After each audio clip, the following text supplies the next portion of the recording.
Get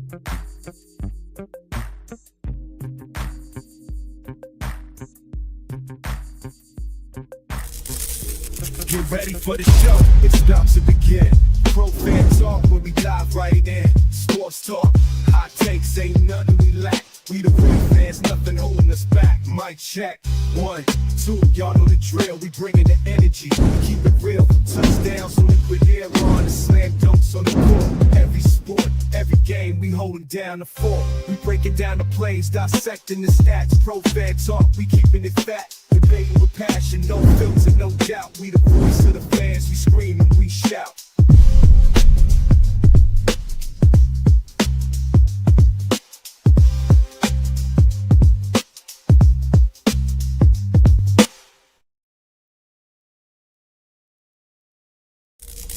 What's going on, good people?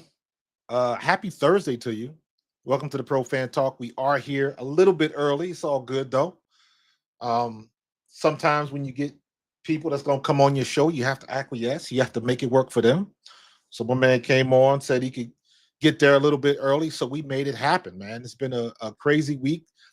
Still a lot of stuff going on. Still dealing with the NFL. Now we got Major League Baseball. The WNBA finally kicked off with the draft. So there's been a lot of talk with that going on, man. So, like, I got my irons in a lot of fire right now. But in less than 2 weeks, the NFL draft is upon us. It seems like we have not had a chance to breathe since the Super Bowl and the Super Bowl parade. We still, drunk off that high of winning the ultimate prize, man. And before you know it, you turn around and the draft is smacking you right in the face. 1 week away, Carlos. I'm with you. So tonight, I reached out to my guy, Ian Cummings. If you guys have seen this, if you guys have seen that on the pfsn.com website, this is the guy that puts it all together. This guy is a database's database. He knows his stuff. There's not too many people that I would compare as far as the knowledge of players and stuff like that, because Baldy was a teammate of mine, and I watch a lot of stuff with Greg Cosell, met him a couple times, but in my opinion, my guest is on that level with the knowledge of the NFL. So I am bringing to the stage Ian Cummings, draft expert. What's going on, my guy?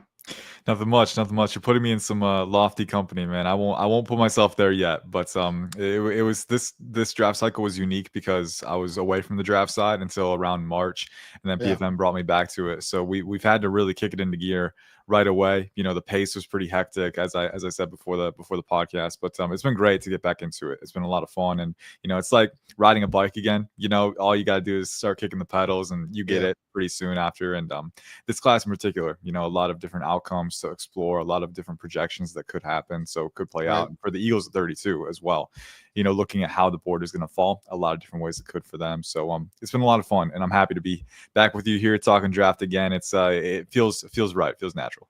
Absolutely, man. And the one thing that I've been noticing, even from my little stint in the social media aspect of it, but the one thing I figured out is how many people don't do the homework. Mm-hmm.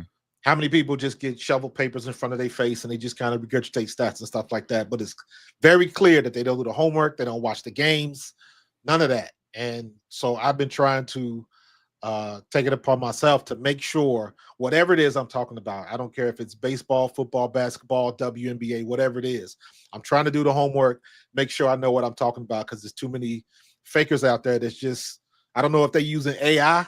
I don't know what the hell they're doing, but it's clear they don't get it. But that's why I always try to make a point, man. You a database of information.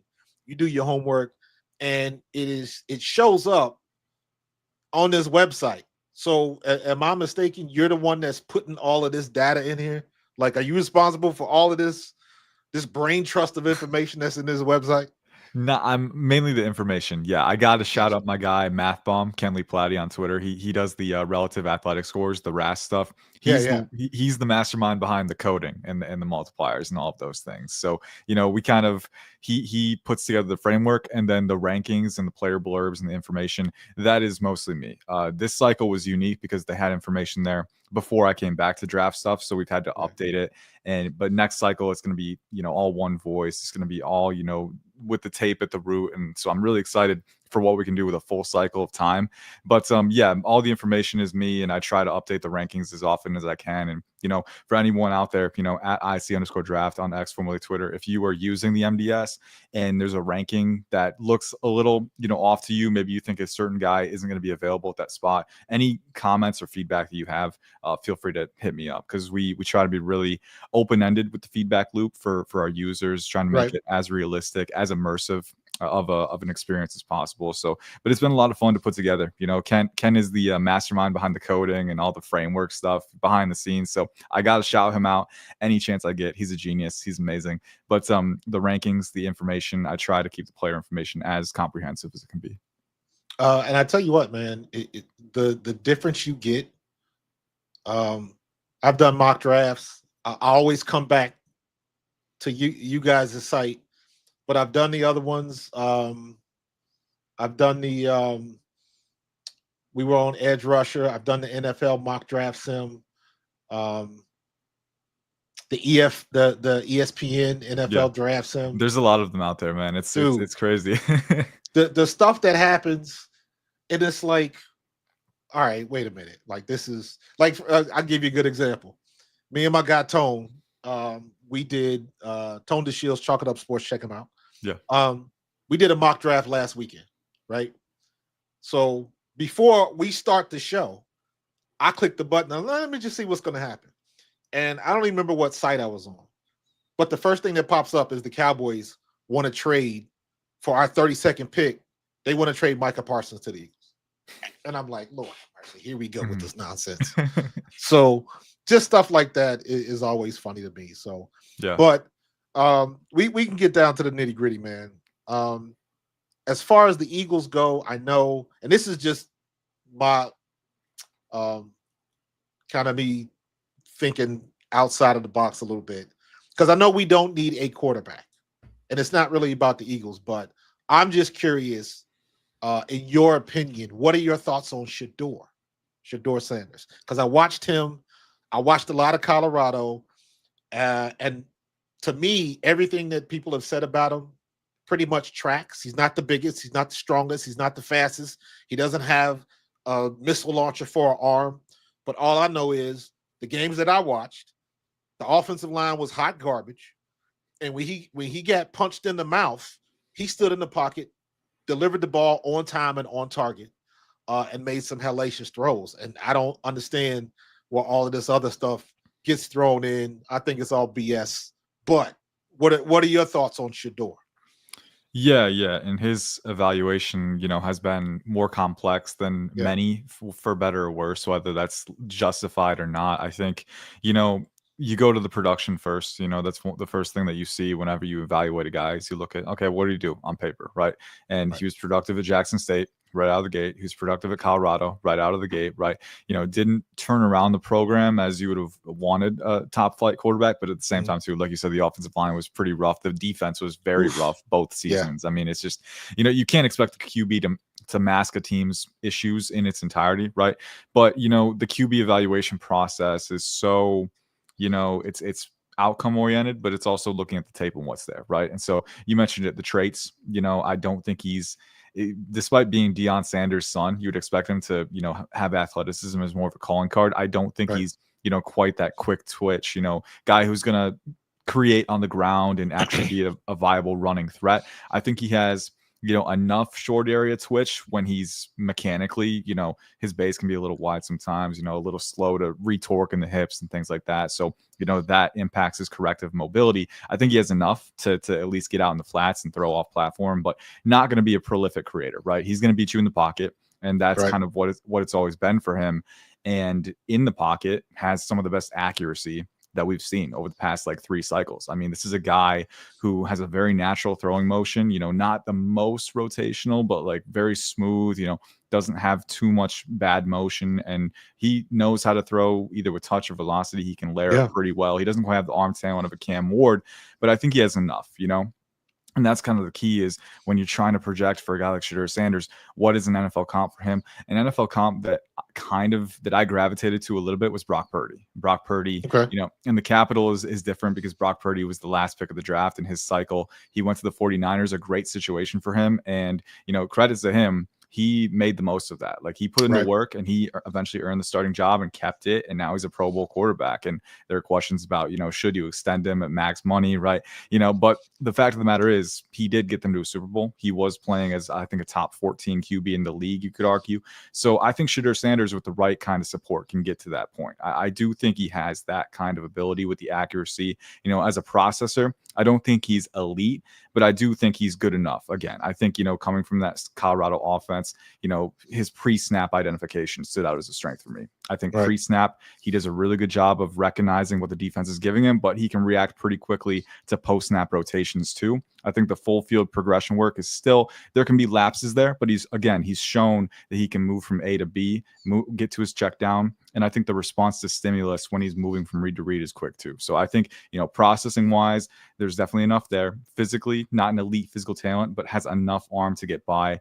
The biggest question is going to be, is he a guy that can elevate your team? And how high Right. do you take a guy who can't quite elevate your team? I think that's the conversation that the Browns and the Giants would have around him at 2 and 3. There's been talk that he could go there, or there's been plenty of talk that, Travis Hunter, Abdul Carter go 2-3, and then Shedeur falls. And then do Yeah. the Saints take him? If the Saints don't take him, does he fall further? What's the floor for him, right? So I think he definitely goes round 1. It's just a matter of where. I think the window for him is 2 to 21. I think if the Steelers have him at 21 and he's still on the board, Yeah. with the need that they have at QB, I don't think they could pass on him. But, all of this evaluation, it's a lot of noise, right? And I think you alluded to it as well, the off the field stuff with Shedeur. People, Yeah. talking about arrogance and stuff like that, and kind of putting the character into question, right? Let me be clear. Like, we're analysts, right? We're media guys. We're on the outside looking in. Very few of us know Shedeur well enough to even, allude to that as an issue, right? But I think whenever you're dealing with personalities, right, the line between confidence and arrogance, it can be very thin, right? It Mhm. can be very thin. That said, I think to be an NFL QB, you do have to have a level of inherent confidence, right? You got to have this mentality Absolutely. that, like, hey, I'm the guy. I can come out here and I can lead us to a victory. I can do what needs to be done. And I do think Sanders has that kind of confidence where he can rally a team. Now, if you're an NFL coaching staff, get him in that room. You say, hey, I love the confidence. Make sure you're open to feedback too. Make sure you're open to criticism. Make sure we're not getting complacent with the work they're putting in, right? And that's a conversation that whichever team takes them is going to have one-on-one, right? That's Right. something that we're not privy to. But I do think he has enough of that confidence. And you said it too, like, he's willing to stand in the pocket. I do think playing with such a bad offensive line did kind of ingrain some bad habits with him drifting backward in the pocket, right? Just habitual, because he's trying to preserve himself, right? You get that. I feel like he's going to have to iron that out a little bit at the NFL level and learn to, hone his depth discipline and just stand in, because he'll be able to do it at the NFL level, but he might still get that skittish habit of just, drifting. But aside from that, I think he's a QB you can win with the right support. Would I take him top 10? I'm on the fence. If you have enough support for him, I think that you can make a viable argument. But I will admit, with, above average physical talent at best, with a good, not elite arm, and then with some of the lapses that show up with that pocket, with that spacing management, those are things that would make it a fence issue for me, taking him top 10. I think if you have the right support for him, it's a very viable thing to do. But, you don't want to force it either. So I think he's a first round quarterback for sure. Where he lands, that's a tougher question. Yeah, and you keep mentioning that word support, man, and that gets a lot of times that gets lost in the sauce, because it doesn't matter where you are, what kind of talent you have, man. If you running for your life, look at Justin Fields in Chicago. Yeah, you know what I mean.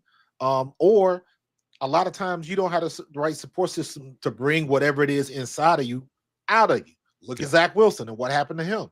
So there's a reason why they drafted him number 1, and they couldn't reach him, or the system wasn't right, and then you juxtapose that. You look at somebody like Jaden Daniels in Washington. Yeah. They had the right people around him because I put out this stat this year when we went to the Super Bowl. Heck, Jalen Hurts is another example, but everybody was talking about what Hurts could or couldn't do. And my thing was, and I added this up, there was 49,000 passing yards that were at home watching the Super Bowl. How come it didn't matter? Mm-hmm. How come Anthony Richardson, who's got a missile launcher for an arm, guidance system not included, but how come it didn't work out for him? How come he couldn't put it together? So the support system you got around you, coaching matters, getting the right people that can talk your language, that can reach you. And, you know, are they going to have a problem with Shedeur because he's got the attitude and stuff like that? Me personally, I don't necessarily think so, because he's been around Prime all of his life. He's been around the top tier coaches. When he really started taking it to another level after he left Jackson State, they talked at length about when he went and trained with Tom Brady out there. The kid is no fool. He knows what it takes to win. I think a lot of people get turned off by the braggadocious stuff that he was doing in Colorado with the watch and all of that kind of stuff. And it's like, at the end of the day, did you watch the tape? Mm-hmm. And that's the thing that I've been seeing, I want to say, about the last 4 or 5 years, man, where like somebody's body of work gets destroyed because they ran a bad 40 time. And it's like, that's not the way it's supposed to work, because what that guy did from weeks 1 through 12 into the playoffs and into the bowl games and possibly the national championship game, that's going to determine what works for you. Great example is we're looking at Quinyon Mitchell. Yeah. Right?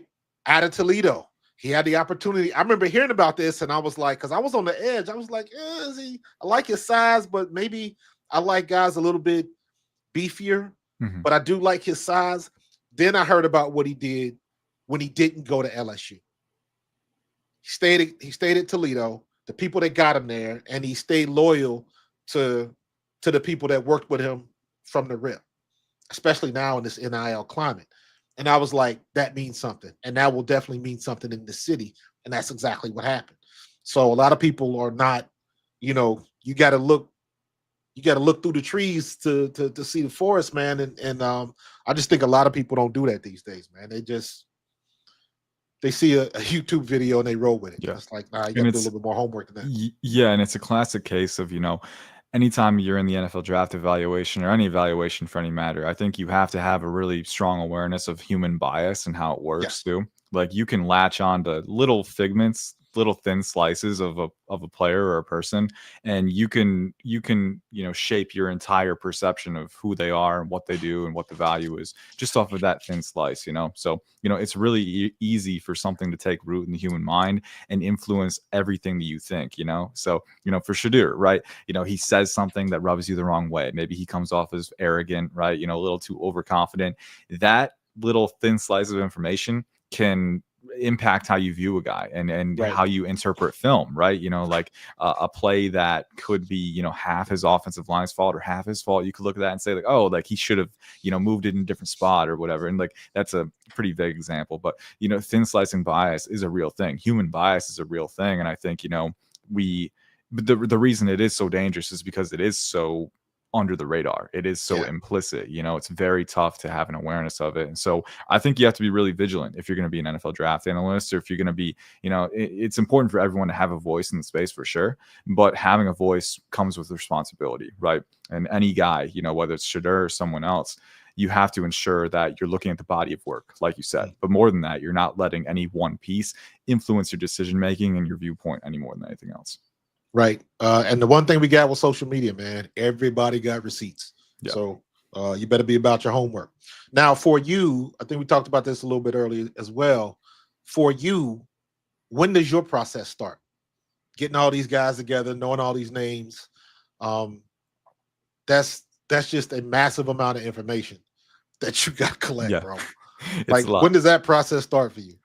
Yeah, so I try and have a list to roll over before the cycle ends. So like I have a 2026 NFL draft just player spreadsheet where I just kind of wrote down names at each position, and then I'm actually working on putting together a big board so that when we and I don't have like locked in grades for anyone, right? At this stage, you have a whole season of film left to Right. be created, right? So you don't want to. This is another thing. You don't want to anchor too early on a guy. Like I've definitely done that in the Right. past, where you had a player who was a first rounder, in kind of the way too early mock drafts in June and July, and you anchor to that ranking, and then they play poorly in the coming season. Yep.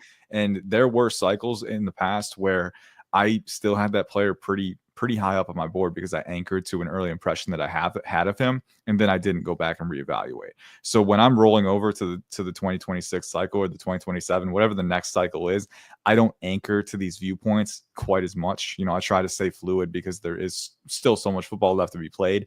But you want to get a strong enough impression of players where you can rank them. Like say, Lenore Sellers, South Carolina, quarterback, right? Athletic, big arm. He doesn't force things too much, right? I might put him over a guy like Arch Manning right now, who's only played 2 or 3 games, right? There's still so much left to be played. So, you want to be able to separate things, but also be fluid and flexible. And I guess this is a really roundabout way to say I have a player spreadsheet for the next cycle before the end of the current cycle, and so Gotcha. I'm working on the big board for 2026 right now. I just finished my final 7-round 2025 NFL mock draft today, actually. So that'll be out this weekend. Damn, and dog. and then next week before the NFL draft, I'm actually gonna be watching 2026 guys to round out the big board so that we can roll that over in the MDS once this draft is over. So it's a lot. You got to be prepared. There's really no off days, especially this time of year. But I think being prepared for the rollover kind of helps keep your process seamless, and Right. you don't have to have all the answers on the 2026 guys right away. But I think having a good enough impression where you kind of understand what the landscape might look like, I think that goes a long way. How much has the NIL messed with your flow? Yeah, it has a little bit. And I do think it's a good thing overall, right? I do think it's a good thing that players are getting compensated, putting their Agreed. bodies on the line. I do think it needs to be regulated a little bit. I do think it is kind of very much the Wild West out there, and it's kind of the train is off the rails at this point. Because booster teams and schools are kind of upping their funding in that department, and it's kind of just it is the reality of the situation right now. Yeah. But I think the biggest thing for me is just the transfer portal. Like 40% of the guys that I rolled over to the next year's class were entered the transfer portal and we're at different schools. So it's a lot of work tracking that down and making sure that you're looking in the right spot for these guys and just kind of recalibrating with the rosters and all that. But we've got guys at PFN, and I bounce off of their opinions a lot when it comes to college football. Cam Mellor, Ollie Hodgkinson are just a couple, but they do great work keeping up with that. So I think the transfer portal is the biggest thing. There's so much movement. As far as NIL goes, like I think if you have an opportunity to get what you think you deserve, right, take advantage of your skill set, of the hard work you put in. I think that's well within your rights, and I think within your range of outcomes and what you can do. But another thing too, I know the Nico Iamaleva stuff, Man, that's crazy. That's been a lot. That's been a crazy. wild ride the past couple days, and you've had a wide range of takes on it, right? And I'm not gonna, again, I don't have all the information on that situation, so I'm not gonna say anything like dramatic or anything. But that's definitely something to take into account too. There are some dramatic moves happening around NIL because of that, and I think the conversations that we're going to have in the future, it's here and it's here to stay. That's kind of my stance. But the only thing I can do is just focus on what I can control, and that's kind of looking at where these guys are at, and seeing what they might be able to do at this current spot better than their last one. Yeah, that whole situation is crazy. I'm with you. To me, all of this stuff, I blame it on the NCAA. Mhm. I go all the way back from when I watched Jeremy Bloom when he was at Colorado and what they did to him. Yeah. Or heck, you can even go back further when I remember Rick Majerus was the basketball coach at Utah. He got in trouble for buying a recruiter pizza. Mhm. You know what I mean? Like silly stuff like that. But what this kid is doing, I think in my coverage of the NCAA women's tournament, Gino Auriemma, he was like, why don't we just go ahead and call it what it is? Yeah. We're talking about professional athletes pay for play. Let's just Mhm. stop messing around with it and just keep it a buck and call it exactly what it is. Yeah. Put a salary cap on it. He was like, I don't have a problem with these people leaving. I can leave. And he gave that example as coaches can leave and how many kids got disappointed or changed their mind when Saban left Alabama? You know what I mean? Or Yeah. was it Alabama first or LSU? It was LSU first. So just being able to make those choices like that, and the money is just ridiculous. I do think this kid out of Tennessee, I just think he just put a scarlet letter on his chest, and that is going to really hurt him. And I think he's going to have to come out and just go. He has to come out and be all Madden wherever he goes. Mm-hmm. And that kind of leads me to another question, man. What does that do when you're talking about the transfer portal? I shouldn't have said NIL because I meant transfer portal, but you know it. When you got somebody possibly that has talent like that, and then they go to a lesser division, a lesser school, playing against lesser competition.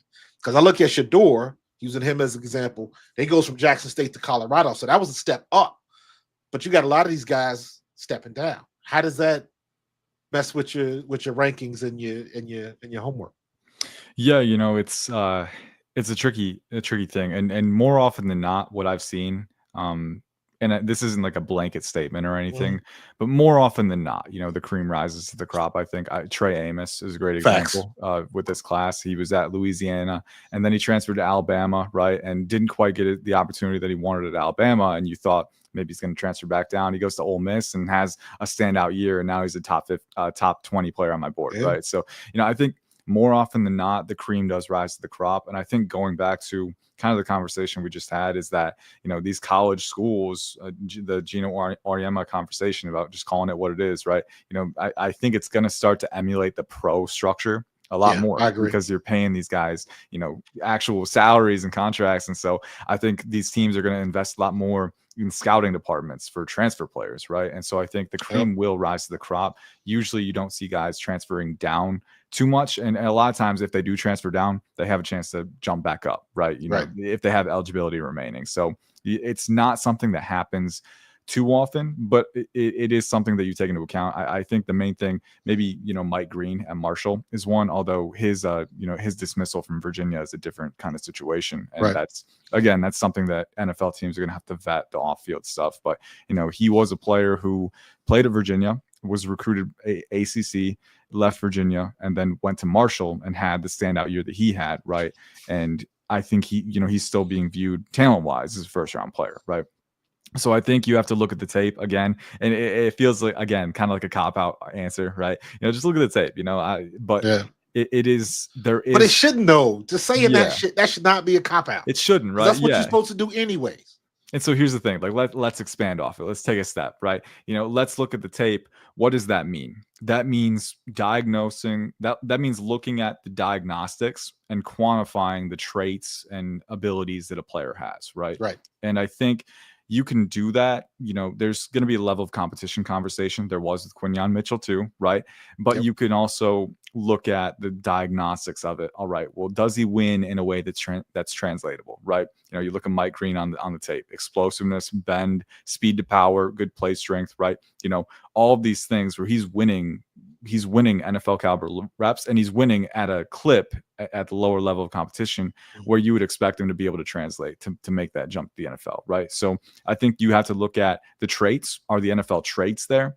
And then do they win at a level that you would expect with the kind of skill set that they bring to the table, right? So it's a two-pronged thing, but I think, you never want to rule out a guy for level of competition. Right. I'll say that. You never want to rule out a guy just because he transferred down, but did he perform at the level you would expect? Did he perform at the level that you would want from an actual NFL caliber player?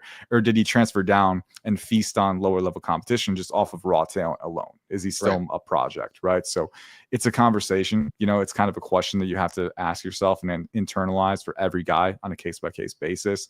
And I think once you take it case by case, that reduces the amount of the amount of risk that you run of falling into this trap of, oh, he transferred down, I'm gonna bump him down, right? Because it's not that way for every guy. No. Nah. And you got, I mean, everybody wants to be the next Randy Moss. Yeah, You know what I mean? exactly. So they're going to make mistakes out there. I mean, we're looking at right now, we're looking at Jalen Hunt. Where did he come from? Yeah. Same situation as Jalen Mhm. Hunt, Brock Purdy. Guys like that, man, you never know what happens till they get there. Zach Bond is another one Yeah. I talk about. Because I remember when we signed Zach Bond, I looked at him and I was like, he's coming out of nowhere. Mhm. And in college, just like in the pros, you get a lot of guys that get lost in the sauce. And now with the transfer portal and with the money they're throwing around, are these schools going to be a little bit more apprehensive from starting some freshman that's clearly better as opposed Mhm. to the guy that they're paying the $2 million to? You know, is that another factor that you gotta think about now? So it throws a whole bunch of wrenches in the system, but Yeah. you know, if it ain't one thing, it's another. So you're gonna have to deal with it anyway. Exactly. So You it know, is what it is. it's too much to account for at this point. And I'm glad I'm not in that situation where I have to worry Yeah, about that on the front line. You know, it's definitely difficult. And I know, there have already been coaches who have moved away from it because it has been so chaotic. I know Jeff Hafley, who's the Packers defensive coordinator now. You know, he was Boston College's head coach. And I think one of the reasons that he left that is because the NIL transfer portal, it was getting too chaotic. You know, you yeah, can handle it a little more easily at the NFL level, right? So it is a difficult transition period, and it's one that we're still kind of navigating through. And I think your yeah, point, right?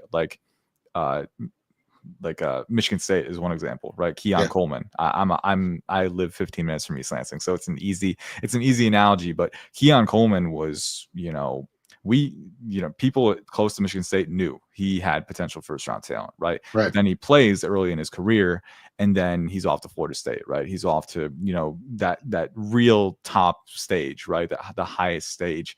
And I think that when you have a guy that you know is talented, you can't deprive them of reps, right? You know, that's wrong. But I do think, some coaching staffs might end up being protective of those guys. And then, they're kind of, having them in house because the transfer portal, once a guy shows that he's got stuff, it's out there, and then it's people out are going to there. be after him. Yeah. Yeah, yeah. So you putting it out there, man. Yeah. My guy Carlos, thank you for the $5 super chat, Carlos. He says, Coach and Ian, salute. I wanted to know, Ian, what are 3 players that instantly popped off the screen when you watched film, and who is underrated? That's a Kind of a good loaded question. question. That's a good question. 3 players that popped off the screen to me. I'll go with wide receiver first. Okay. Utah State, Jalen Royals. I was a big fan of what I saw on tape from him. Kind of gave me Pierre Garcon vibes with the Ooh, way that he wins and just the way he moves, being 6 foot, 210 pounds, super explosive. I think he ran the 4.4s, but he's got kind of that short strider energy with his mold. He's got pretty good lower body flexibility, which he can use to make really efficient route breaks. But he's a right. twitchy rack threat as well. I think the biggest issue with him is that there are some times in contested catch situations, like when he's going up against a defender who's initiating contact, it can be a little more difficult for him to haul in those passes. But he's a great separator for his size. He's a great rack threat. And when he's not contested, he can make really good body control adjustments. So, I kind of grade wide receivers within this kind of 3-level threat framework. Can they win before the catch, at the catch, after the catch? And Jalen Royals, to me, fulfills that pretty well. So I like his game a lot. Really well-rounded player. Another guy who popped off the screen for me was Andrew Makuba, who was at Yeah, Texas. Yeah, he was originally at Clemson, and Clemson, they kind of moved him around a little bit between yeah. He popped up safety. on a couple of my mocks. Yeah, and he's a fun player, man. I think the biggest thing, he's below 190 pounds, 186 pounds. So you want to see if he can bulk up a little bit more ahead of the NFL transition. But at Clemson, they play him at safety. They moved him to nickel in 2023, and at nickel it was a little up and down. I know the game against Keon Coleman was a good example where you could see that receivers, when they were able to meet him at the stem, they could win with physicality and kind of decouple from his coverage because he didn't quite have that play strength. But he transferred to Texas, playing in that secondary with Jedi Barron, who's another really fun player. He's definitely going to go in the first round.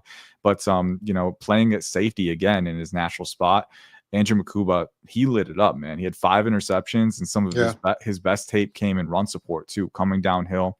I think one thing that I always look for with safeties is coverage mobility, malleability, right? You know, you can be explosive, you can be rangy, and those are great things to have, but can you transition efficiently without any hitches in your motion? You know, can you channel acceleration through hip transitions and bend out of breaks, right? You know, and those are things like being malleable, being flexible on your pedal, you know, on your adjustments, on your inch resets. Like those things are all very important. And to me, Andrew Makuba has some of the best malleability that I've seen in, you know, the last 4 years of scouting. So I love his coverage mobility. And then on top of that, the physicality that he provides too. You know, those are some really fun traits. And then one more guy, CJ West, defensive tackle, Indiana. He was actually, you know, he kind of graded in the day 2 range for me. He's been a day 3 guy on a lot of boards, but I would take him in the top 75. More of a, you know, one gapping, penetrating one tech who can play some 3 tech as well, but around 6'1", 315, I want to say. And he's explosive. He ran a 4.95 in the 40-yard dash. You know, I think he had over a 30-inch vert, and that athleticism definitely shows up on tape. I mean, he's energized, he's twitched up laterally, but beyond that too. I mean, being 6'1", being 315, that guy is well leveraged. He wins the pad level battle pretty much all the time, you know, getting under the guy ahead of you. And then he's really compact. He's got great strength at the point of attack. Got to win the battle of physics, man. Exactly. It's all physics, man. That's what football is pretty much. So CJ West, he fits that profile well, but then he's got great block ID recognition in the run game. And then as a pass rusher too, you know, swim moves. He's got some club moves in his arsenal too, club combos where he can get through gaps and penetrate that way, you know, getting an advantage up the shoulder. So I think CJ West for me, you know, he's not going to be for everybody because he's not an absolute space eater. You know, he doesn't quite have that level of mass or lower body strength, but he is a really, really fun player with some nose tackle, 3 tech versatility. So I think, you know, if you can get him, he had 8 tackles for loss, 2 sacks. So very productive player, a player who I think is going to be a lot more productive than we expect him to be right now. Absolutely, man. And it looks like TFLs need to get a lot more attention than sacks do. Yeah. Because especially with the defensive tackle, you know, absolutely, like man. Resetting the line. Yeah. Even if you don't, I'll say it like this, especially nose tackle, D tackle, edge. Mm-hmm. Sometimes you don't have to make the play to make the play. Yeah. So watching Nolan Smith Jr. come through, watching Jalix Hunt come through, a lot of times they didn't get home. But if you make that quarterback step up, if you make the running back change direction before he even gets to the line of scrimmage, that's making the play without having to make the play. Maybe you're not going to make the tackle, but you've disrupted where he was supposed to go. Yeah. So now they got to think outside of the box, and you got less than 1.1 seconds to do that. And a lot of times they're not going to win that battle. So a lot of times if you could just mess up what they're supposed to do, what the other team's supposed to do, that's all you need to do.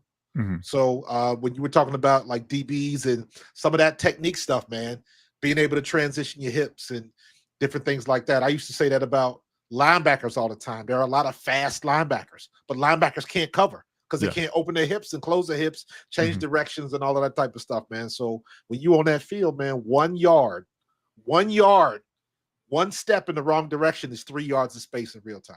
Exactly. So you can't make the mistakes, man. So when you see guys, when I hear you talk about guys being able to transition, open and close their hips, change direction, come downhill, attack ball, and play physical, that's the type of stuff I'm talking about, man. Yeah, it all works for the better. And it's like crazy because like you'll have a safety, right, in the highlight reel, and Lions fan here, Shamar Stewart. I'll get to that real quick.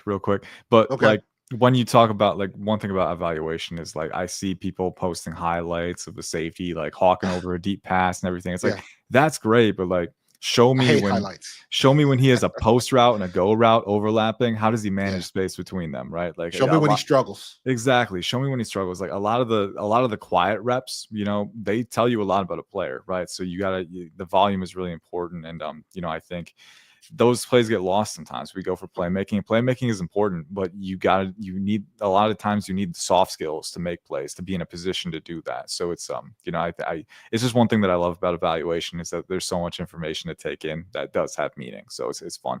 Lions fan here.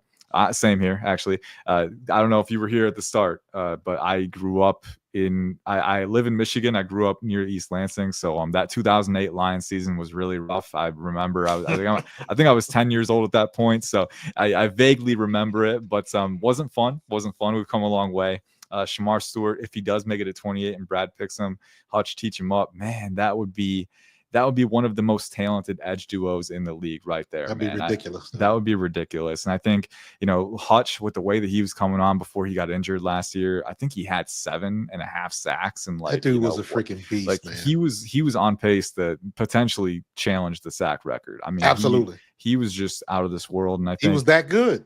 He was that good. He really was. And that was a lesson for me early as an evaluator. I really overthought his evaluation. I was thinking he plays a little tall sometimes. He doesn't have elite proportional length.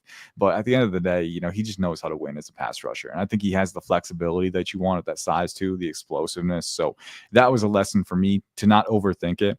If there's a guy that wins in a way that's translatable, even if it's not the most aesthetic sometimes, even if there aren't, some thresholds that are hit, you don't overthink that. You take that 10 times out of 10. But to Shamar Stewart, it would be a risk for the Lions for sure, because I don't think Shamar Stewart gives you high-end pass rush utility right out of the gate. Mm-hmm. I do think, and at the same time too, as a run defender, he has the build to be a really good run defender. Obviously 6'4", 280, over 34-inch arms, freak athlete, probably the most athletic ever to test at the edge position.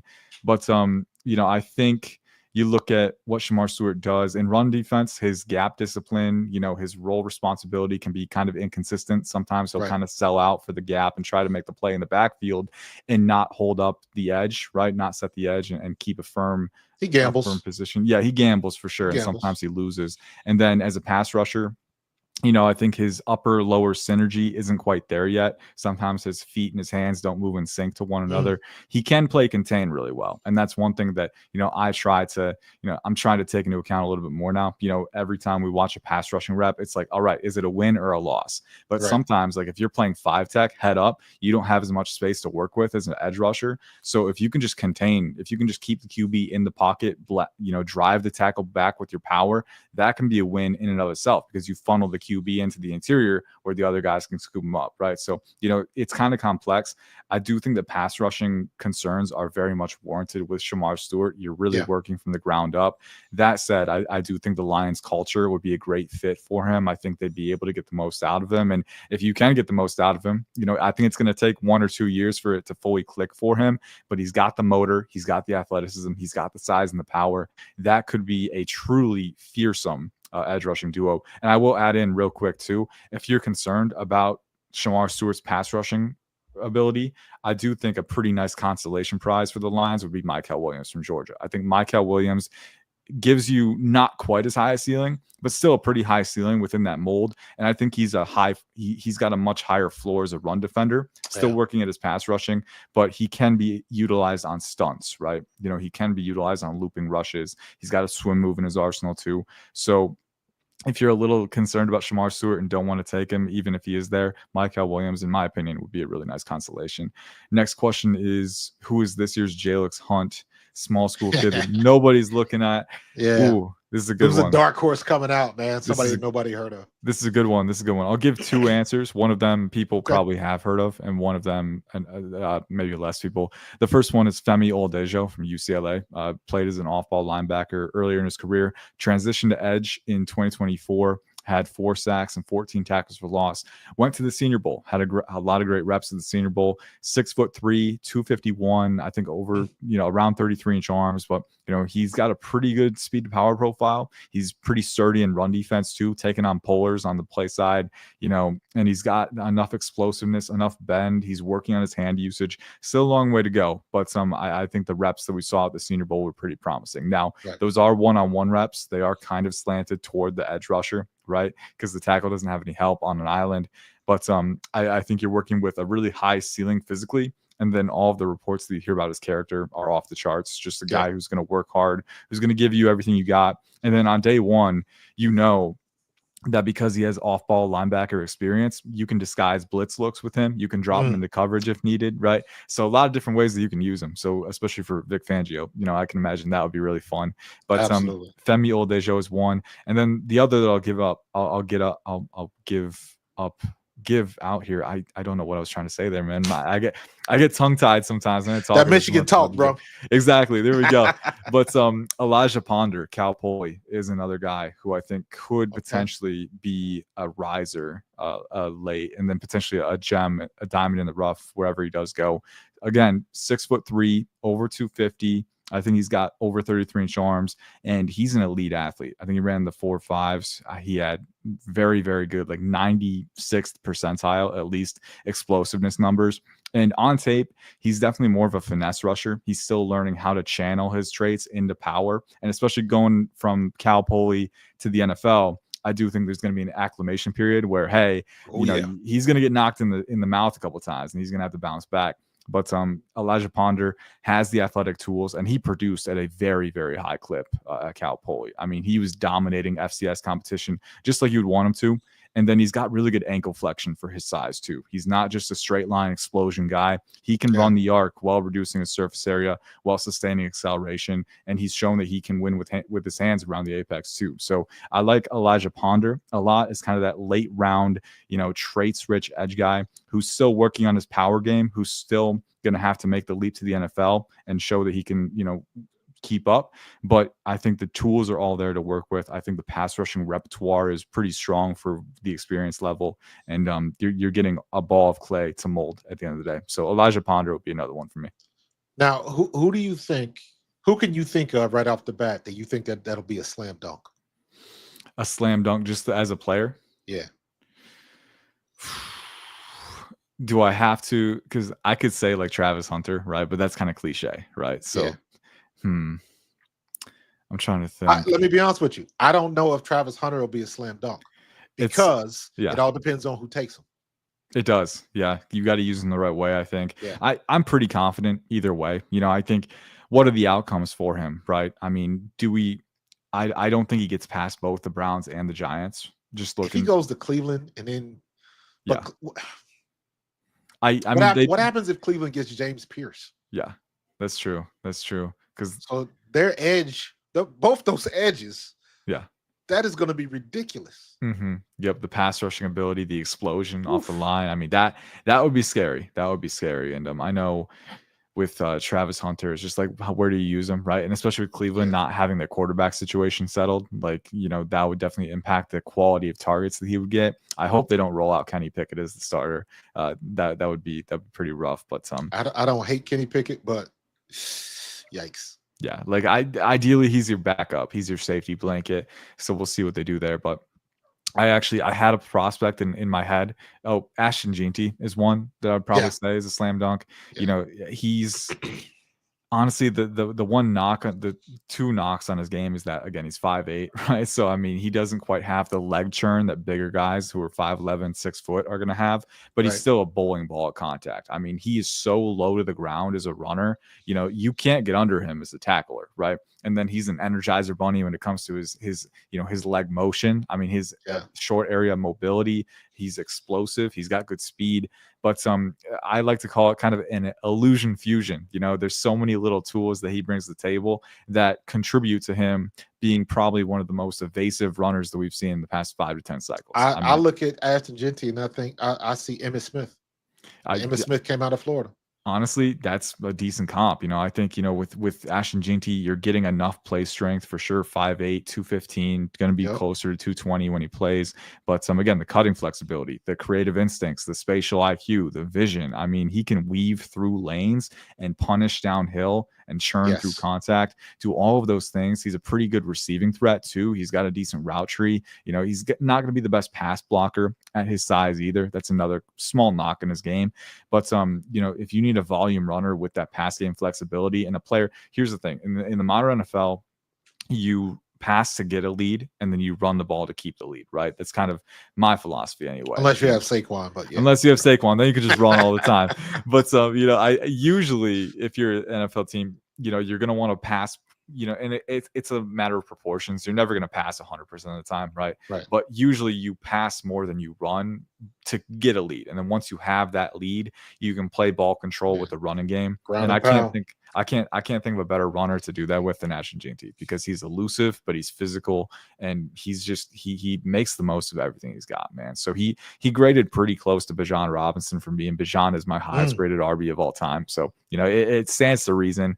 I think he's pretty close to a slam dunk. I'd love to give you like a prospect who's outside my top 15 or top 20 that I would say is a slam dunk, but that's a little trickier because usually the guys that are slam dunks are going to be graded the highest, right? That's just kind of how it is. So, there are a lot of guys that I like a lot and I would, stand on a table for, but I'd feel disingenuous saying they're slam dunks because, there's always an outcome where sometimes it doesn't work out.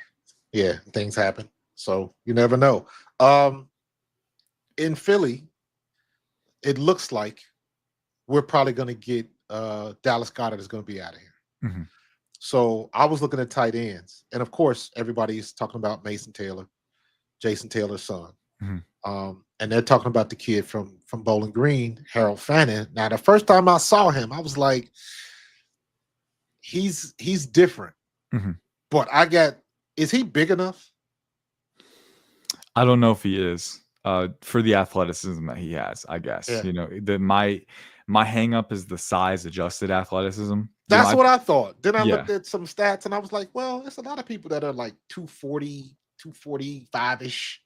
So that's him about there. Because my favorite tight end would be Mason Taylor and or Terrence Ferguson from Oregon. Yeah. Oh, I love T. Ferg. He's a great player. But when I saw Fannin is ridiculous. When he gets the ball in his hands, to me, he looks like Travis Kelce, but faster. He's kind of, I think he's very sudden.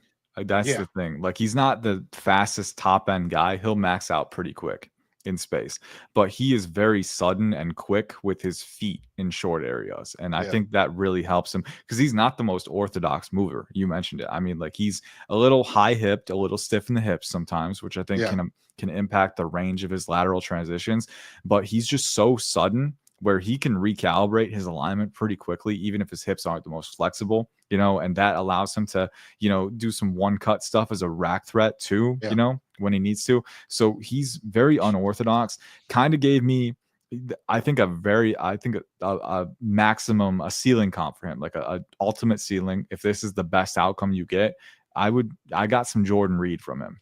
Jordan Reed, a guy who was a little smaller, sub 250, I think, and not an elite testing athlete, but a guy who just was really savvy, really quick and really savvy and physical enough to finish forward and do some rack, but also able to find soft spots in zone, had some separation ability as a route runner, right? Never going to give you much blocking either. That was another thing with Jordan Reed back in the day. He wasn't much of a blocker. He was a pass game weapon, but he is going to be a really dynamic pass game weapon for you because he knows how to, find those soft spots, and he's got the quickness to separate. And then he's a pretty good rack threat too. So I don't think he'll ever be like an elite tight end, but I do think, if you're looking for a player who can make the pass game his niche and provide that value, I think, Harold Fannin definitely fits the bill there. And I mean, the production speaks for itself. That's another kind of going back to the conversation we had at the very start, or similar to it, right? That was talking about players who transfer down and then produce in group of 5 conferences.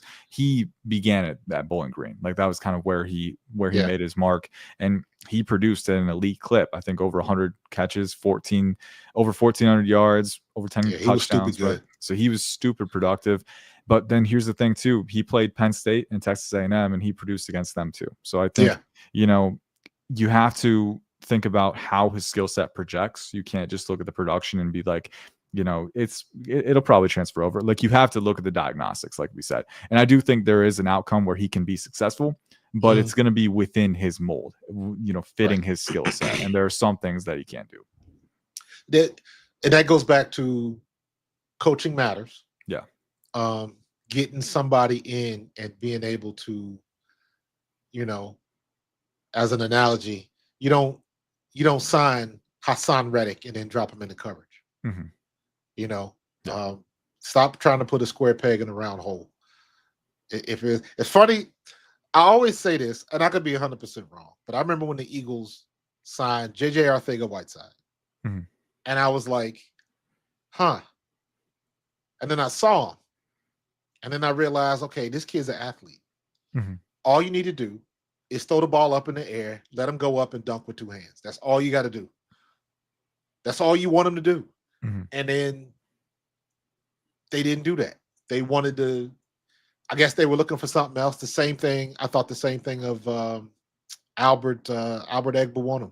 Yeah, And it was like, this kid has crazy talent. Use it.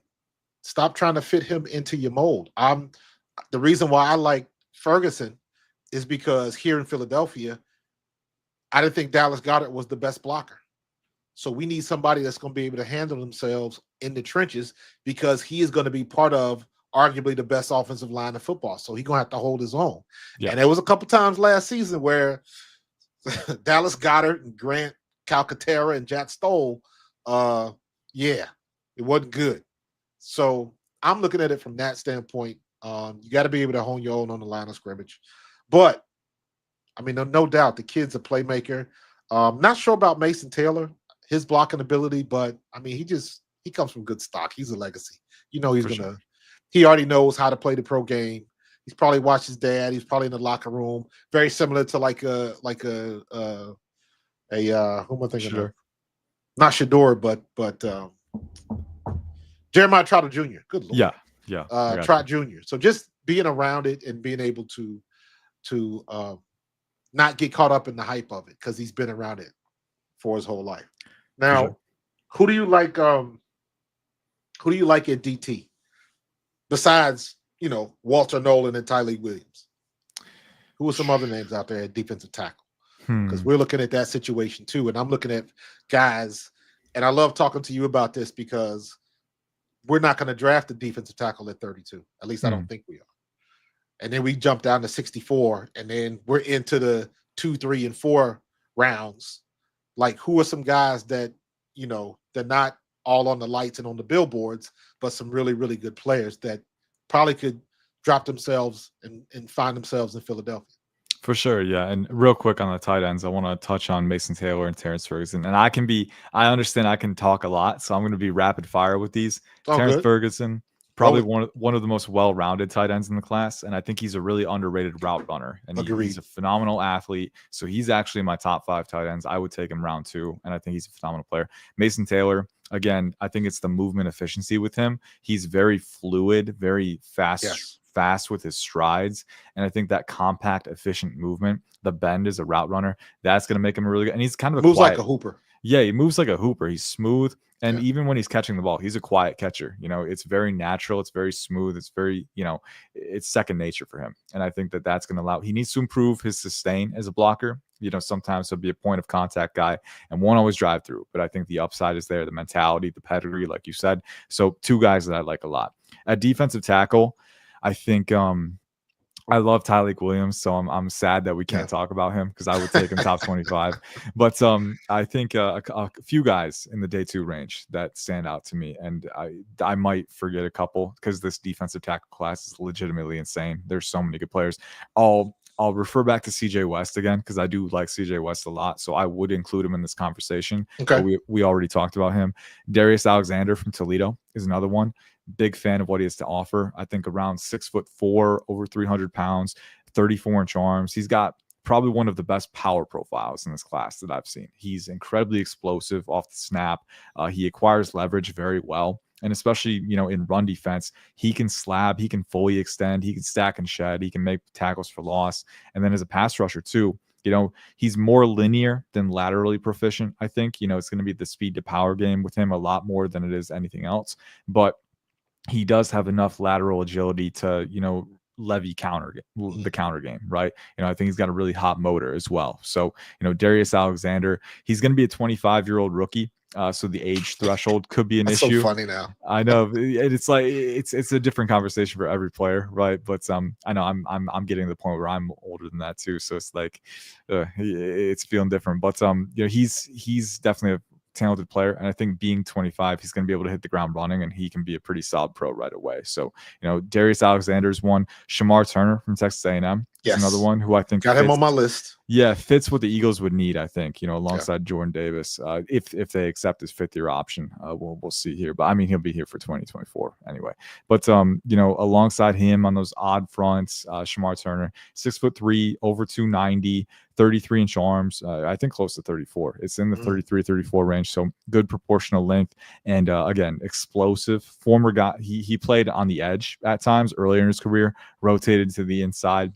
And you play 3-tech, you play 4-eye, 5-tech sometimes, but a really, really explosive player coming downhill. The speed to power profile again is very proficient with him, but he can use that again to reset the line and run defense. Kind of slab guys, more of a one gapper. He's never going to be a two gapper with his size. He's a little narrow, a little lean. So that does limit his ultimate capacity there. But a guy who can one gap, who can penetrate up gaps, and he's got the physicality that you want at the point. I think the biggest thing for him is learning to tone it down, because there were some times where, he'd kind of get a little over exuberant and draw penalties sometimes. Right. You want him to be disciplined with that hot motor, because that passion is very valuable for a defender. But Shamar Turner has a lot of the surface level traits that I like. The natural leverage, proportional length, explosiveness, lateral freedom as well. And then he's got the hip flexibility to kind of generate rotational torque as well when he's exerting power, which is really fun for a player with that kind of build to have. So I think, he'll have to keep refining his game, keep adding to that, and keep that down to down discipline. But I think within 1 or 2 years, you could be looking at a really good player. So Shamar Turner is another one. And then I'm trying to think of any others that here. I'm going to pull up the. Let me give you here. one. I got him up on my board in the back. Yeah. Simeon Barrow from you. Yeah, that's an under the radar one for sure. Yeah. But and he was originally at Michigan State, so I am aware of him from then. But then looking at what he did in Miami too, 5.5 sacks, 8 tackles for loss. Again, 6'2", I think over 290, and then I think he has over 32 or 33-inch arms. So he's actually got that natural leverage, proportional length combo that you love to see, and he's explosive, twitched up, agile. That's kind of fitting the sawed off defensive tackle mold, right? Yeah. They're just switched up compact balls of energy on the interior. You just kind of let them pin their ears back and let get them do loose it, man. Let them go. Yeah, Rip it let and them rip do it. what they do. So I don't know where he's going to go in the draft, because again, it seems like sometimes those sawed off guys, they can get slept on sometimes, get underappreciated. I think, there is definitely a role for a guy who can win the pad level battle and disrupt with that explosiveness that he has, because he tested very well too when it shows up on tape. Yeah. So I don't know where he's going to go, but I think he could be a really good value addition for someone else. And there's a lot of guys kind of with that mold. I think Omar Norman Lott from Tennessee is another one who kind of fits that. Somebody same asked mold. about him too. Yeah. Somebody in the chat asked about him. Yeah, another player who's kind of, and he's another one where I think the consistency in the run game is something that he can improve on. But again, 6'2", over 290, near 34-inch arms, a guy who's got that power profile, the natural leverage. And with Omar Norman Lott, I think you see the ability. He can bend around gaps and he can finish. Like, he's not stiff in the hips. When he gets an angle advantage on you as a blocker, when he gets up the outside shoulder, he can turn the corner and he can disrupt the QB with his length. He can impact the QB, and if he doesn't get there and impact the ball, he'll make him uncomfortable and force him into another rusher's track. So, Omar Norman Lott really has that motor. Joshua Farmer is a little bit rougher around the edges, in my opinion. I'd probably have him as an early day 3. He's incredibly explosive. I mean, the potential is just out of this world, because he's got 35-inch arms. I mean, that's insane proportion. Being 6'3", that punch, man. He gets that punch, man. He really does. But he is a little top heavy sometimes, I think, with his pads, with his leverage. So, I think continuing to get his base beneath him in the run game is going to be really key, because he can be moved as a result. But when he's able to just, again, penetrate up gaps, just rush straight downhill, he can get upfield in a hurry. And if you're not careful, if you give him space, he can pry past with those 35-inch arms. So he's got that ability too. So Joshua Farmer's a fun one. Anais Peebles is another one within that sawed off mold as well. So, the list goes on and on. There's so many guys in this class. And I think that's kind of the moral of the story. Like, if you're not sold on a guy like Walter Nolan or Tyreek Williams or Derek Harmon, potentially, I don't think Harmon makes it anywhere near 32. But, if you're not sold on any of those top end guys, you could wait and get. You got options, man. For sure. I'll give you either or. Uh, Kevin Winston or Jalen Reed, Oof. the Penn State boys. Jalen Reed's he's a good player. You know, Yeah, I think he's fundamentally sound. I think, yeah, and that comes with more experience. I'm going to go with Kevin Winston Jr. though. I think just the upside gamble, you yeah, know, Kevin, I think he's still very early in his developmental track, and already you've seen a lot of promising qualities. I think, you know, when he's healthy, is one of the best run support safeties in the class. I gotta be think, you know, physical, man. he's rangy coming downhill at 6'2", 210, 215. With the length that he has, he's explosive. You know, he covers a ton of ground. He tackles like an apex predator at the same time. But you know, I think there's some pretty good flashes of coverage mobility too. When we talk about, you know, the lower body flexibility, the ability to transition, I think for a guy who's 6'2", he does that pretty well too. I think you know, some people are going to be more inclined to take a risk on him early as opposed to later.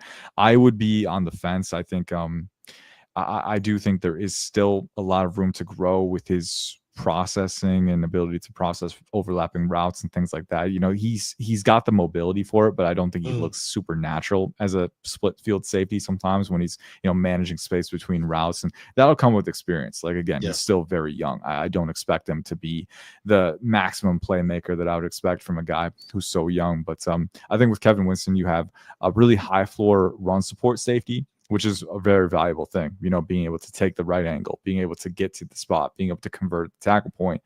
But then he has a lot of the projectable traits that would lend themselves to playmaking in the pass game, you know, as a right. pass coverage defender. So I like both guys. I think Jalen Reed will be a solid pro, but because Kevin Winston has such a high floor as a run defender, I would be willing to take that gamble at a certain point, probably, you know, I would say midday too.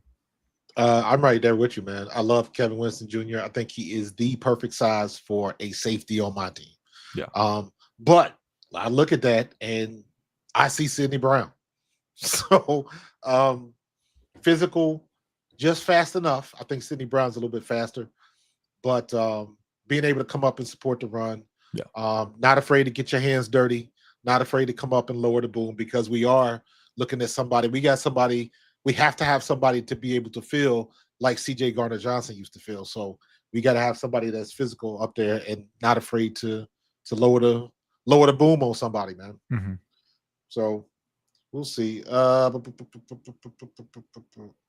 had a couple more. Oh, I don't know why I kept doing mock drafts, and this dude, I would draft offensive linemen later because I think just for the Eagles, we got other needs that'll probably take precedent, but we got a history of always drafting offensive linemen. Yeah. This kid, Jackson Slater, Mm-hmm. he's somebody I see as somebody like a, you know, like a Jalix Hunt type, not from a big program, but I believe he went to the Senior Bowl and just wrecked shop. He opened a lot of eyes. I think the Senior Bowl is going to end up just totally replacing the combine sometime in the future. But Yeah. but what are your thoughts on Slater? Yeah, for sure. And the Senior Bowl, by the way, I didn't realize, because I've been out of the draft for a little bit, but I saw Jim Nagy got hired by Oklahoma to run their player department, and so now the Senior Bowl has new leadership. So that'll be interesting to see what they do Good with point. it. But it's gonna be nice. It's gonna be cool to see that transition. But yeah, Jackson Slater is, I mean, 6'3", over 310. Again, the athletic testing Big really boy. shows up on tape. I think, you know, for being a big guy like he is and having the compact mass that he has, like, he's not light by NFL standards. I don't think he's going to have too much of an issue with NFL play strength. I think for him, it's just going to be, you know, withstanding power at the point of attack, because NFL power is just different, right? You know, Right. if you're playing at Sacramento State, it's going to be the leap is going to be, you know, magnified a little bit, but he has all of the things that I want in an interior blocker from a physical standpoint. You know, I think he's pretty fleet-footed for his size. I don't think he's too stiff. I think, you know, being 6'3", 310, sometimes you worry about guys being stiff in the midsection, not being able to transition, you know, flip their hips and on Right. reach blocks or whatever, you know, or get upfield and adjust your tracking path. But I think Jackson Slater is, you know, I think he has enough of the flexibility to do that. But then in pass protection too, 6'3", 310, widely built, and I think Yes. he can play square to guys. He can keep them within his frame, and he's got some projectability at guard and center too. So I think for me, just having the versatility, having the inbuilt leverage game, having the athleticism, and then of course the ability to the physicality, the willingness to dish out contact and be tenacious at the point, all of those things lend well, I think. So he's kind of, I agree, he's kind of in that, if I were to give an offensive lineman, a small school guy, who could be the Jalen Hunter of this class, he would be right up there for me. And there's a few other guys like Thomas Perry from Middlebury or Charles Grant from William and Mary who also kind of fit the bill there. But Jackson Slater, he's got the positional versatility, all the physical tools that I want. And, especially having that natural leverage profile. I don't want guys to be playing too high in the trenches, and you don't have to worry about that with him. So I could see him going late day 2. I think, early day 3 is probably more likely. But late day 2 is when a lot of teams get guys that they feel really strongly about, and they don't want to risk them getting to day 3, right? Like last year there were some eye-catching picks, like Tip Ryman went to Arizona, right? As a blocking tight end. But it just goes to show you, once you get to the late day 2 range, the variance of every team's board. I mean, these are 32 NFL teams with 32 different draft boards. So you're going to start getting some really, off the wall outcomes. And I don't think Jackson Slater going top 100 is that off the wall, because again, he's got projectability at guard and center. He's athletic, he's strong, he's tough, and he's well leveraged. So, he's a good player. I like him a lot. And I think that, should be able to be fairly scheme diverse with the skill set that he has. And I think he'll have a good career. Now, do you keep up? Have you been keeping up with any of the teams? Like, I'm talking about the Eagles because I'm here in Philly and all of that type of stuff. But do you keep up with the teams and their needs and things like that, or you just concentrate on the athletic data? Yeah, no, I try to as much as I can. I couldn't give you I couldn't try and give you their roster like player for player right now, because I think they have they have Kenyon Green at guard because they got him from the Texans. So the reason why I'm asking, because what I really want to ask you is, who do you think is going to be the first team to upset the apple cart? Who's going to make that move? Trade up, trade down, or draft somebody like nobody was thinking of that, and because they drafted him, this person dropped. They don't need a quarterback down here and all of that type of stuff. Like I went through a couple of mocks and ended up with Shador and the Saints. I did one mock where somehow, some way, the Eagles at 32 ended up with James Pierce. Oh my goodness! And I was like, in what world does that happen? Mm-hmm. So I guess my question is do you see anything, or what do you think something like that could happen? Yeah, so I try to keep up with tendencies for front offices as much as I can. Obviously, there's a little bit of entropy with it, regarding a little. Yeah, just a little bit, right? And that's one thing I try to embrace. It's difficult as a draft analyst, being, because you really got to accept that, as much work as you can put in, you don't know what's going to happen, and you're never going to know, right? So it's difficult. But like, for some teams, if they really like a guy, we have seen that they'd be willing to trade up. Like the Steelers trading up for Devin Bush is one, going from 20 to 10. So some front offices are a little more primed to trade up. Some like to stand put and acquire capital. I would put the Packers within that kind of lens. So they all have their little intricacies that make them unique. And you don't set your own frame of mind with them, because again, each class provides different circumstances. Like a team like I don't know, the Browns or the Giants or something, like maybe they're not accustomed to trading up too much, but then you got Shedeur Sanders falling, and maybe they want to make a move up to get him. So the circumstances of a class do dictate the actions of a team to a certain extent. So it's tough to know for a fact what teams are primed to do. But I do try to keep a vague awareness of the tendencies that teams bring to the table. Yeah, man. At the end of the day, we all guessing, bro. Exactly. We all guessing. It's difficult, but that's the nature of the situation. So, that's it, man. We covered a lot, bro. Your brain is ridiculous, man. I don't understand how you retain all of that information, man. Man, I feel like I didn't do a good job this cycle, man, because I came back like just a month ago. So it's I would have liked to have more time to really get to the guys in the 300s and the 400s and just like, Man, if you didn't say nothing, wouldn't nobody ever know. I appreciate it. I appreciate Like, it. But hey, stop playing, bro. we're trying to raise the bar even higher next cycle. So it's gonna be fun. But it's been a lot of fun to come back to it again this cycle and get up to speed and do as much as we could with the players that we were able to. Because this class, I really do believe we're gonna be in for a really exciting outcome on draft night, whatever it is. Yeah. It's gonna be no one knows what to expect. A lot of variance, a lot of just it's up in the air. It really is. So, but it's good to be back. For a long time, I wasn't sure I was going to be back at draft stuff, and then it aligned where I was able to come back. And I think the best part of it for me is coming on channels with you and other people at different fan bases and just kind of chopping it up and talking about the outcomes of what might happen because there's so many different angles to consider, and talking about it is the best part. It's an infinite number of possibilities, man. Well, listen, bro, you already know you got an open invitation, brother. So whenever you want to come down and chop it up, we can do that, man. I appreciate that. We're going to get up out of here, man. It was a great show, man. I appreciate everybody in the chat. S. Blunt, Pat Ryan, Bob Brown, bringing the heat tonight. Everybody, Pat, all my usuals in there. I appreciate y'all, man. And we trying to step the game up, man. And we a week away, and everybody here in Philly's getting – this is Howie season in Philadelphia, man, because this is where Howie Roseman does his work. So working to polish another trophy, man. So we'll see what happens. So I appreciate everybody for joining me. Ian, do me a favor. Don't log out. I want to talk to you after I close out. Okay. But I appreciate everybody, man. Y'all have a good night. We're a week away. And I will see you guys in the next one. Peace and go Birds.